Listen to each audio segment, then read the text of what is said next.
a common response that we get is, "Why? I only did that 6 years ago." What I like to say to people is, take the phone out of your pocket.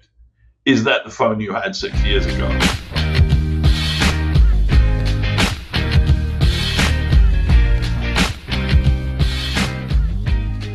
Well, what's up, everyone, and welcome to the Student Housing Insight Podcast. I'm your host, Wesley Deese. I'm also the CEO of Student Housing Insight. If you've never heard of Student Housing Insight and this is your first time finding us, we are a platform for off-campus student housing professionals to network, share ideas, as well as data. You can find out more about our platform at studenthousinginsight.com. Again, that's studenthousinginsight.com. And if you're driving, hey, don't worry about getting that website. We'll provide all the links to anything that we reference in today's podcast in the show notes. So if you're driving, if you're running, no reason to stop and write that down. In addition to the podcast, we also host the industry's monthly webinar for the U.S. called Shop Talk. Each month, we provide legislative and policy updates that are impacting our industry. Shop Talk also provides a monthly overview of pre-leasing data on a national and regional basis, along with a panel of operators who provide their on-the-ground observations of how the leasing season is going. And we typically provide a topic of the month as well. So a lot of great information. And if you're involved with the operations of student housing in the U.S., you should definitely be registered to receive our monthly invites. You can register to receive those, as well as review prior Shop Talk webinars by going to www.shoptalk.info. I'm not sure why I said www. Does anybody say that anymore? I don't know, but shoptalk.info is the website where you can register there. And again, we'll put that link in the show notes. So again, welcome to the podcast. And this episode is part of our Behind the Biz series, where we speak with the companies that support the student housing industry.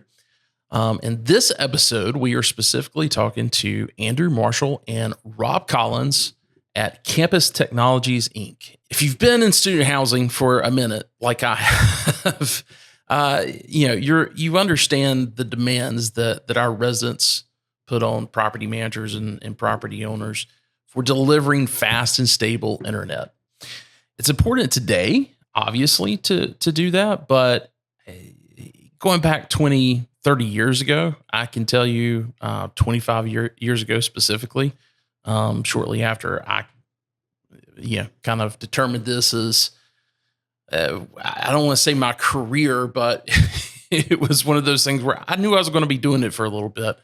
And went into a property manager role and, really started working with some of the other companies in the industry and, delivering internet to students who lived off campus. It was not an easy task. And, the traditional phone companies and the cable TV companies that were out there, that were, the main source for internet distribution, they were horrible at providing it to students, especially in a multifamily setting. And quite honestly, they're still pretty bad at it. But that frustration really gave rise to companies like Campus Technologies, or CTI. Andrew specifically, has been there from the beginning when David Edelman of Philadelphia-based Campus Apartments invested in the predecessor company to CTI.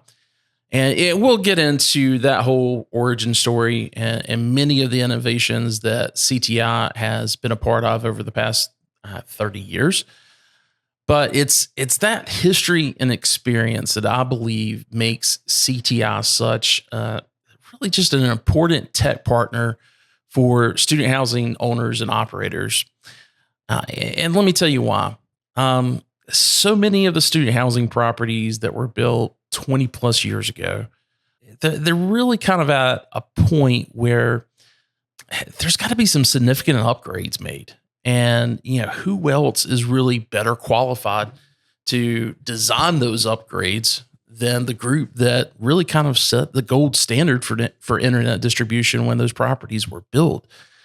So, anyway, with that said, let's get to my interview with Andrew and Rob.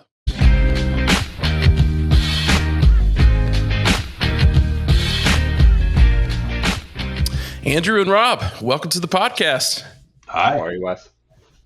Well, I'm excited to have you guys here. We've known each other for a long time, and we always end up seeing each other at the conferences, and just having a blast with keeping up with stories of projects that we've worked on in the past and have come across in the past, and so it's good to get you guys on the podcast and talk a little bit about what you guys do. So.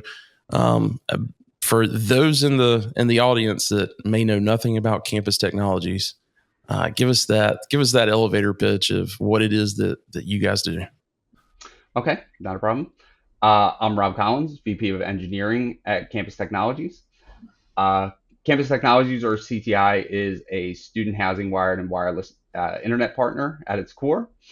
We've been operating in one form or another since the 1990s, making us the oldest dedicated student housing internet partner in the US.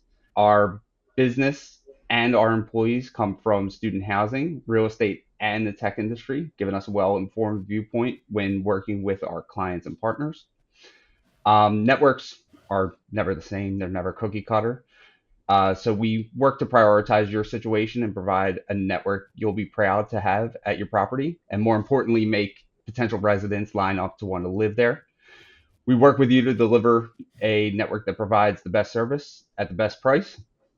Wi-Fi should just work, and we make sure it does. Now, it's funny how you mentioned that they're not cookie cutter. I mean, no two properties are the same. As cookie cutter as some of the bedrooms and things like that are. There have never been two sites within my career that were even remotely the same. So it is really different for every single piece of real estate out there that you guys end up deploying on. So you mentioned the 90s. I want to go back to that for just a second. Andy, what was it like in the 90s for those audience members who may have just been born at that point?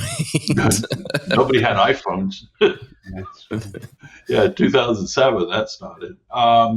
So if you go way back, the origin story starts right after Gulf War I, providing conditional access TV to workers rebuilding Kuwait after Gulf War I. I mean, that's the origin story of the predecessor company to Campus Technologies.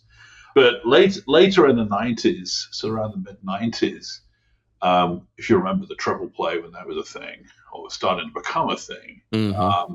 The predecessor company was providing those triple play services to various high-rise multifamily, mid-rise multifamily across the U.S. For those that don't know triple play, that's telephone. that came in from a wire. Cable and internet. Cable and internet, yeah. Back in the days when that was meant DSL or a cable modem. Anyway, yeah. So one of the largest takers of that particular service was David Edelman, who was behind Campus Apartments and Campus Apartments expansion, and he invested in the company and eventually ended up owning it. That's the long story, very short. Yeah. Or being the majority shareholder in. And that's when it became CTI. That was actually in 2001. So although we were doing student housing before 2001, we were doing a lot of other stuff too. So after 2001, we cut our teeth on Philadelphia row home real estate, turning that into a viable network, which is quite a challenge, and then expanded out from there. And we went from servicing Campus Apartments properties for David to servicing other real estate owners. We've been doing that for best part of 15 years now. So I think most of the larger real estate owners and operators in the U.S. we've worked with at one time or another, we're spreading our wings from that. So we tend to go for quality, not for quantity. We'd rather operate, really nice network and make a big difference to a property owner than just buy volume. And that's why we're not the largest by any stretch of the imagination, but we are the best formed and the sweetest. Yeah.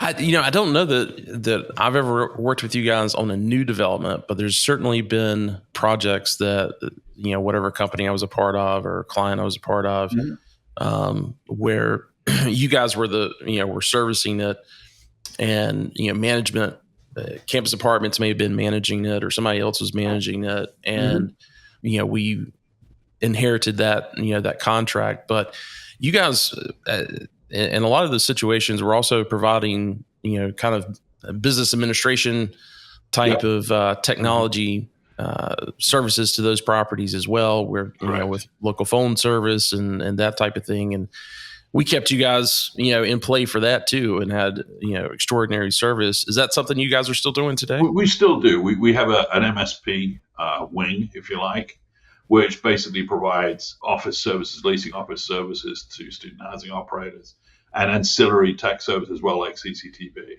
Gotcha. CCTV has become a big thing since COVID. Actually, we've done an awful lot more of that. We tie that into the networks. We use the backbone network to transport multiple services around the property. Just very briefly, we have a standard transport mechanism. So when we build a fiber network on the property, Garden Style is a great example of doing this. We have a set of virtual LANs that we send across that fiber network. We dedicate one for the residents, one for the operator, one for CCTV, one for security and access control, and one for services, typically. That's a typical setup. So we allow the property and the property owner and operator to leverage the investment they have in the fiber in the ground by having a single transport network. They don't have to keep building multiple networks. Gotcha. So you guys have really kind of been part of the student housing evolution over the past, 20, 30 years. Just curious, what's been the biggest innovation that you guys have seen when it comes to what you guys are doing for these properties? Wi-Fi. Yeah. Really? Definitely. Well, obviously we've been around a long time, so Wi-Fi wasn't there in the beginning, and now it is. But we can't really talk about that because now it's been around for 20 plus years. So what do you think, Rob? I mean, it's definitely been Wi-Fi like that. I mean, a lot of changes, a lot of seeing everything move from modems and things like that to not having to plug anything in and everything just working, and you walk in to your apartment and you log on to the network. It's everybody does it, but it's pretty amazing. Well, I don't know. Yeah, we tend to design our networks as enterprise grade networks. True. So I think as some other providers tend to follow the consumer model, and it can be done that way. Clearly, it can't. We tend to go more on the enterprise side of things for reliability, for availability, for serviceability. The less downtime, the better. The longer the equipment lasts, the better. The difference between an enterprise-grade switch is going to last 20 years, 15 years maybe, and a consumer switch was going to last 15 months. There's a huge difference in that. Yeah. So for someone out there that's listening to this now, they've either got a new development that's coming up, or they've got an acquisition that they're looking at, and they want to potentially upgrade what's currently being served to the residents, and maybe it's just some type of agreement with the local telco. What type of infrastructure are you guys recommending in situations for something today that you guys would be installing that's going to last, well into the future? Well, what does that look like? What is that? The first question is a real estate question, not a technical question. Yeah. The first question is to the owner operator: how long are you going to be holding this property? Yeah. Because if this is a short-term hold and you're going to flip it in 2 to 3 years, what you're prepared to spend and what you probably should spend to get it through that period is a lot different from getting it through 10 to 15 years if it's a long-term hold. So understanding the real estate dynamic is pretty important. But let's say it's a long-term hold, and let's say new construction or a complete rip and replace, overbuild. From an infrastructure point of view, single mode fiber as a backbone, plenty of strands, so you got some spares, so that prolongs its life tremendously. Typically in a garden style, you'd be talking about 6 strands of single mode per garden style building. And then in the building itself, Cat 6A, which would be the current standard we'd be installing. And we'd still be doing home run from the IDF in the building to the wall plate and having enough wall plates. There's this misconception out there right now that you don't need wired jacks because everything's wireless now, isn't it? That's something we run into literally all the time. Yeah. The problem is that there's a lot of wire in wireless because as the Wi-Fi technology progresses, we go higher and higher in frequencies to get more and more bandwidth. Mm-hmm. Wireless signals, as you go up in frequency, it penetrates walls a lot less. So as you go from 2.4 gigahertz to 5 and now to 6, you're going to find that the cell size gets a lot smaller. What that means is you need a lot more wireless access points at a unit than you used to. No more you can have one wireless access point at the ceiling in the common room. So if you're going to do that, you've got to have the wire in the wall to be able to install the access point in the first place. Second part of that is a lot of devices, let's say gaming consoles, Xbox, PS, streaming, hardcore streaming devices, should be connected to a wired jack and not to the wireless, because it reduces the capacity load on the Wi-Fi and it radically improves the customer experience because the latency is lower. So, there's real reasons for still maintaining that wired network in a building. So I want to go back to the real estate question again. Yeah. And I want to talk about development versus acquisition. And let's talk about a 5-year hold. Now, that may not mean a disposition in 5 years. It may just mean a recap, especially in, today's climate. I think a lot of folks are looking at, short-term debt on a lot of this stuff. So I feel like, correct me if you think I'm wrong on this, but in a development, you've still got to put that single mode fiber infrastructure in regardless, right? Yeah, I mean, because you've got to look at. Obviously, OpEx is going to be a big thing. Yeah, but on the acquisition side, if that's not already there, and again, you're looking at a 5-year hold, so you want to keep OpEx, as low as possible. Well, does it make sense in that situation? Okay, so in new construction, putting that wiring infrastructure in is using money that's the cheapest money you're ever going to have, right? So right, construction dollars. New construction. In an overbuild, usually if it's an acquisition, there's going to be something at the property already. It's very unusual there's nothing.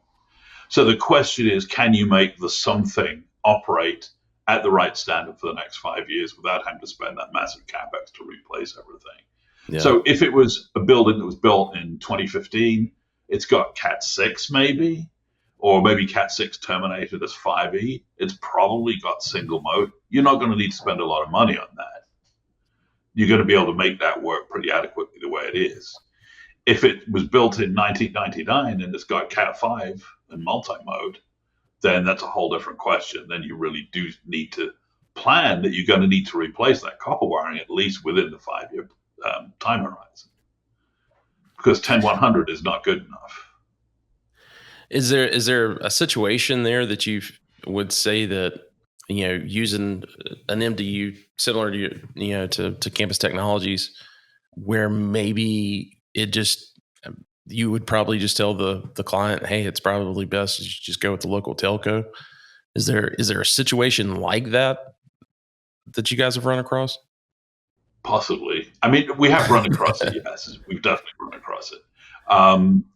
Sometimes that does make most sense, but it's usually on people who have a very old property, so the 70s, just got coax in the wall, 0.5 hard line between the buildings.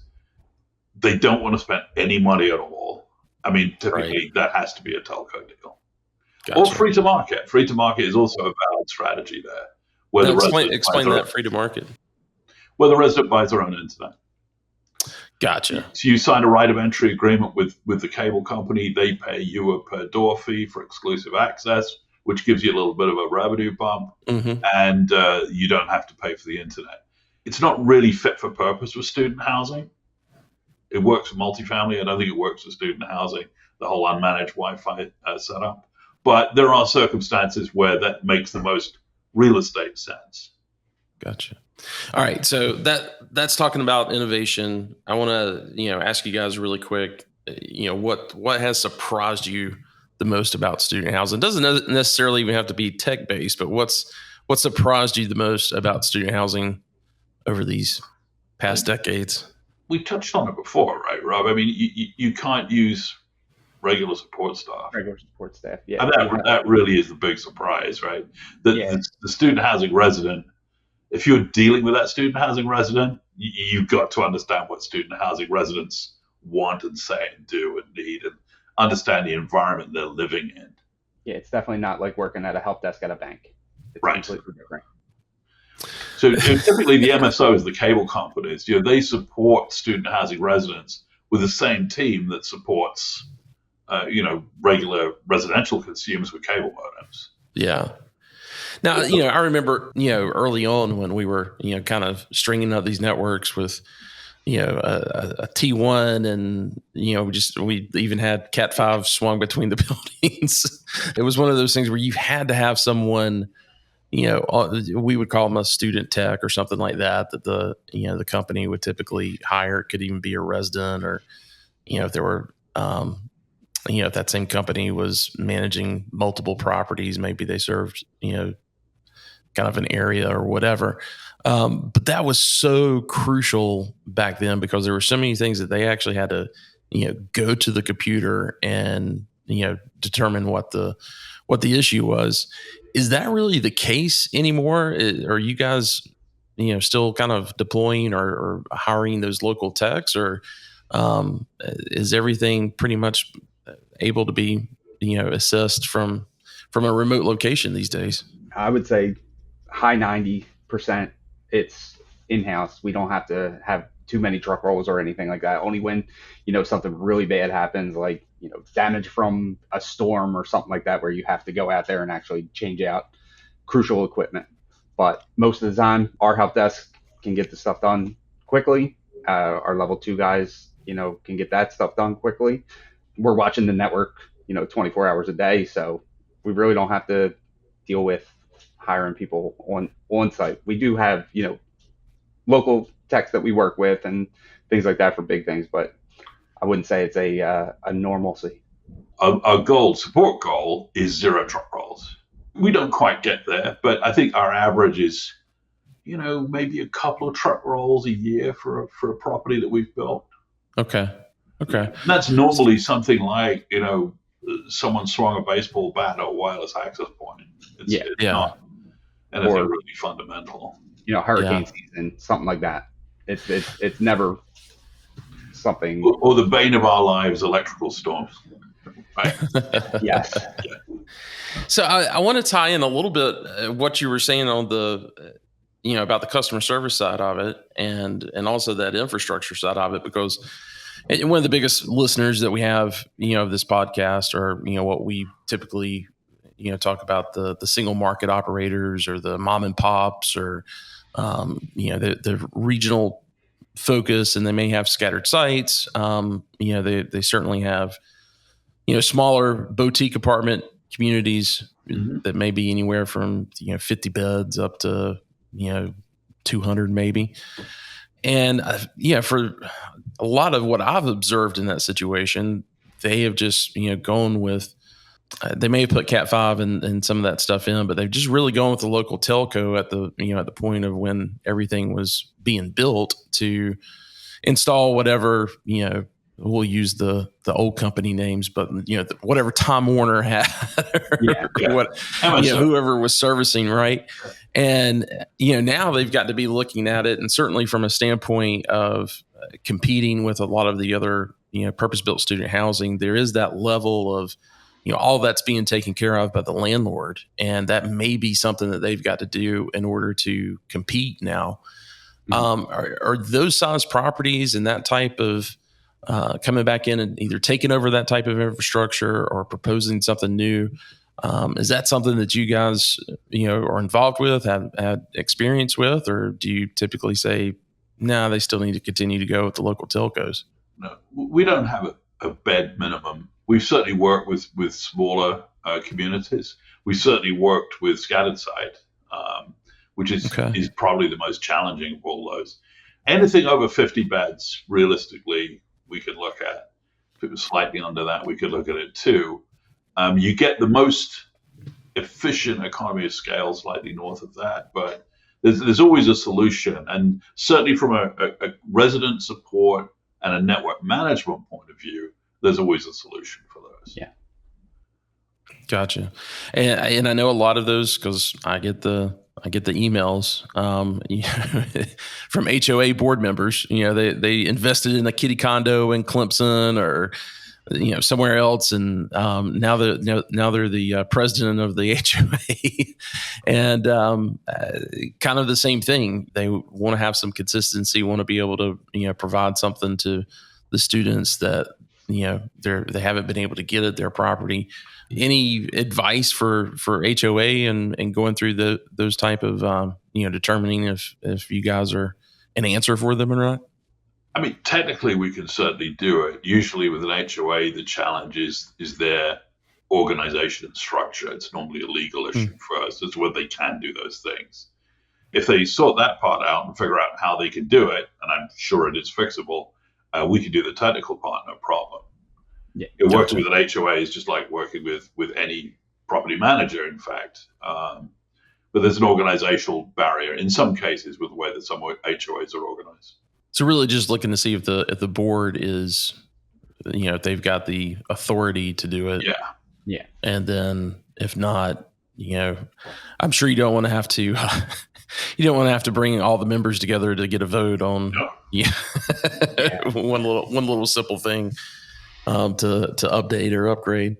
The next question I had for you is what's kind of the biggest mistake that you've seen, either operators or developers make, during this process of providing these services to the students?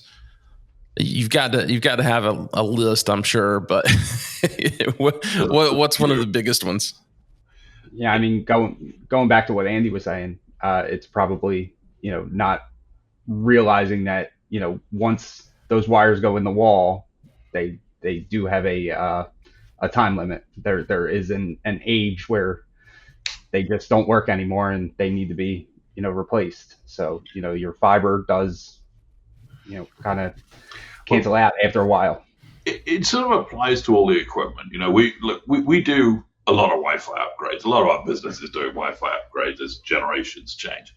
So if we put a Wi-Fi upgrade in the property 6 years ago, let's say, for the sake of argument, and they're maybe 2 or 3 generations behind the current state of the art, and you recommend an upgrade, a common response that we get is, why? I only did that 6 years ago.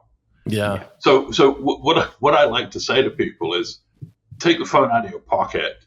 Is that the phone you had 6 years ago? Right. And a lot of people were buying. I do know a couple of owners that would say, "Well, yeah, I've had this phone for 6 years." All right, it wouldn't work with them, but you can usually tell whether they have a new phone or not. 98% of them don't. Because the technology is moving very quickly, particularly the Wi-Fi technology. And by the way, I'm not one of those guys who says you have to have the latest one all the time, because that's just not true. For right now, 802.11ax is what we're putting in. We know Wi-Fi 7 is coming, but 802.11ac works just fine if that's what you have, right? There's no real compulsion to pull that out and replace it. If you've got 802.11n, which we just saw one recently, then maybe you want to be thinking about it. Gotcha. No, in fact, you definitely should be thinking about it. Yeah, that's definitely a definite. So, I'm thinking about some of the regional managers that, maybe they just got promoted from being a site manager, that they've been, on a site for 5-6 years, and now they're a regional, and they're, kind of understanding all these, properties from across the country, and now they're very heavily involved in the budget process and that type of thing. What kind of advice would you have for them to, from a CapEx standpoint, how to evaluate, what they're currently working with, and, being able to determine and make that suggestion of, hey, we're at the end of this useful life, or, we've got, some other technologies coming down the pipeline that is going to, force us to have to invest this. Do you have any resources that they could use? Is it Absolutely, really just simply as, hey, give us a call and we'll take a look at it? Call Rob. I mean, we're happy to talk. We talk to people every day. We spend most of our lives talking to people about things like that. We're happy to do it. The one thing I would say, if you're a newly minted regional manager, the scenario you just described, the thing you have to have in your head all the time is that this is real data. I'm not just plucking this out of the air. 67% of student housing residents will move if they're not happy with their internet experience where they live, right? That's a massive turnover catalyst. And if you don't have that under control, then you're going to have a problem with resident retention and resident attraction, particularly if you're in a tough market. So bearing that in mind, what we do as a company, and I know this is a really well-worn phrase, that we partner with you, all this kind of thing, but I know everybody says that. But the reality is we treat your money like our money. We're not going to spend your money unless you need to spend it to get the result you're looking for. We know what NOI is, and we know how it works, right? So we're looking for ways to make your network achieve the results you're looking for without you having to spend an extortionate amount of money or go through a lot of pain, or in fact having to manage or worry about that technology, because that's Rob's job. Yes. No, most people don't believe he's only 23. So yeah, right. There we go. So that's probably it. We're happy to talk about that. You don't necessarily have to spend $1 million to make this stuff work properly. Yeah. You may have something going on that can be fixed for $10,000. Yeah. But bear in mind, if you don't fix it, you're going to be worrying about whether you're going to hit your occupancy targets next leasing season. Yeah. No, that's important, because I do think, to put myself in the shoes of that kind of first time regional, like, you guys are used to kind of getting the phone calls on this when it's a possible acquisition and they're going through the due diligence and right. Hey, can you come take a look at this? But there were so many times where, I either started with a new company and I'm trying to evaluate that myself. And I remember, having to take pictures of, all the different, components and everything and sending it off to, someone else that I knew to try to get some type of feedback. And there's only so many people in the world that actually know a lot about that. So, so it's great that you guys are able to offer that assistance. So we'll send someone to the site and have them do that survey. You don't even need to take the pictures. Well, great. Well, hey, I know you guys have got a white paper that's coming out. Speaking of resources and tools, you guys want to talk a little bit about that, and we'll be sure to provide the link in the show notes for everybody to download. I'd probably best do that as I wrote it. I'm not sure Rob has read it yet. Yeah, he may have done. Basically, it's about what we touched on earlier, which is the life of infrastructure, and how you may have this big capex nut on the horizon that you don't even know about. So you need to understand the lifespan of all the infrastructure components that you have and make sure it figures in your capital planning. Because There's only a certain amount that you can do to stave off that inevitable. So that's really the point of the white paper. It's not to answer all the questions, because networks aren't cookie cutter. Every property is different. There's no one size fits all solution. But it does at least start the conversation. And it's a conversation we're having with various owners and operators, and I'm sure we'll continue to have it for some time to come. But it's a starting point for that. So happy to give you the link for that one.